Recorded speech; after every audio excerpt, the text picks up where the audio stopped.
This is Honors Geometry Lesson 2.7, Proving Angle Pair Relationships. First one I talk about is that right angles are all congruent, and that's a theorem. Of course we know all right angles are congruent, so let's go ahead and prove it. So we're given that angles 1 and 2 are right angles, and we're going to prove that that means that they're congruent.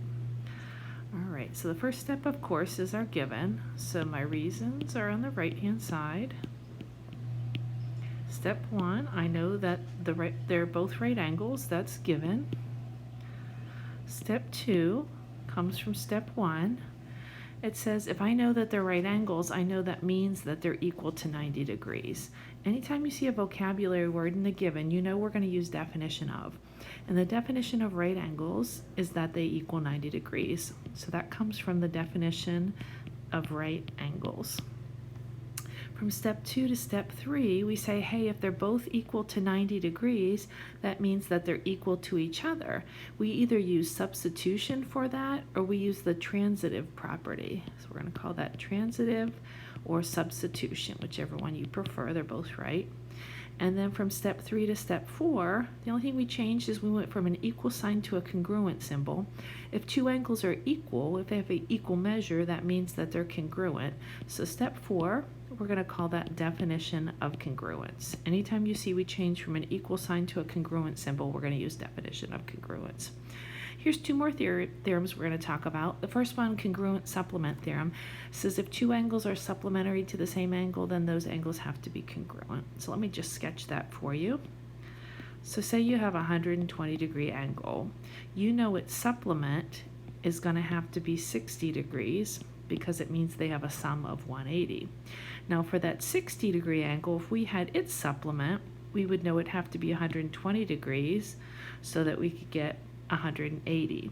That means if we're both supplementary to the 60 degree angle, that means that those two angles have to be congruent. They both are 120.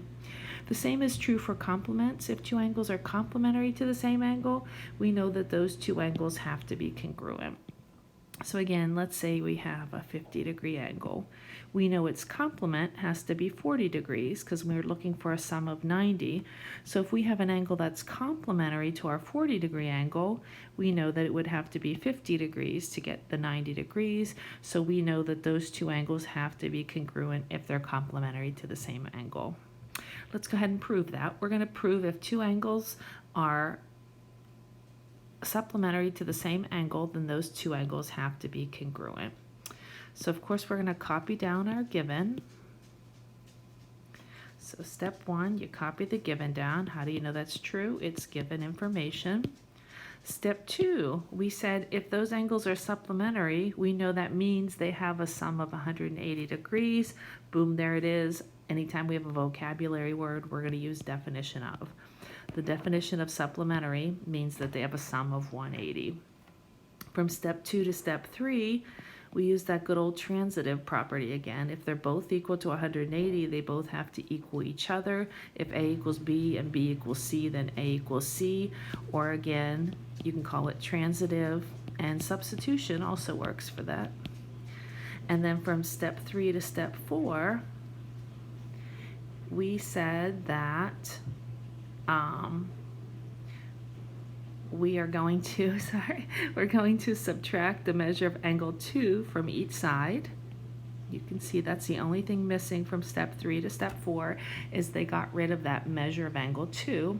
Anytime you subtract something from both sides of an equal sign, that's called the subtraction property. They subtracted a measure of angle 2 from both sides. Subtraction property of equality. And then finally, here it is again from step 4 to step 5. They changed it from an equal sign to a congruent symbol. If two measures are equal, we know those two angles are congruent. So again, we call that definition of congruence. All right, here comes another rule or two. We've been using this all along, but now we're going to go ahead and call it a postulate.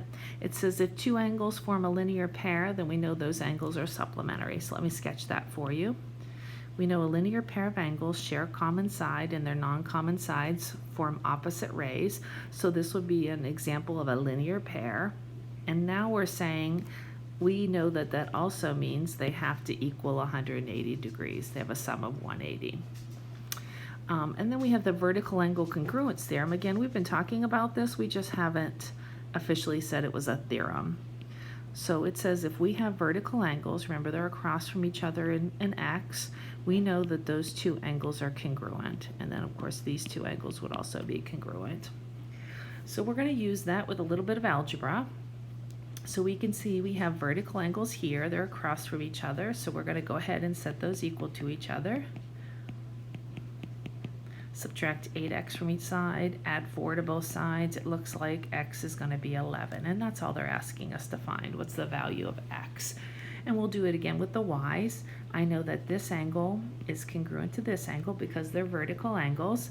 So I'm going to say that 5y equals 7y minus 34. I'm going to subtract 7y from each side, get 2y equals negative 34. Divide each side by negative 2. It looks like y is going to give us positive 17. All right, let's go ahead and prove that we know that vertical angles are congruent. So we're given that angles 5 and 7 are vertical angles, and it's our job to prove them. We're proving the vertical angle congruence theorem. Step 1, of course, is our given. We're given that they're vertical angles. That's our reasons on the right-hand side. And next thing we say is, I know that 5 and 6 are a linear pair. Let me just show you what that looks like. So 5 and 6 are a linear pair. We know linear pair, they're side by side, they share a common side, their non-common sides are opposite rays. So we're going to say, I know that they're a linear pair just by looking at the diagram. We're going to say the definition of linear pair tells me from the diagram that they are a linear pair. And then now that we know they're a linear pair, that linear pair postulate says that if they're a linear pair, we can now say that they're supplementary. We officially have a postulate that says that. That's called the linear pair postulate. We just had that in our notes. And then finally, here it is again. We say that if two angles are supplementary to the same angle, those two angles have to be congruent. That was the congruent supplement theorem.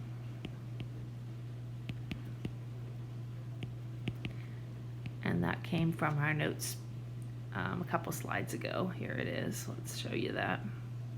There it is, congruent supplement theorem, that if two angles are supplementary to the same angle, those two angles have to be congruent. And that's what we just used to prove that vertical angles are congruent.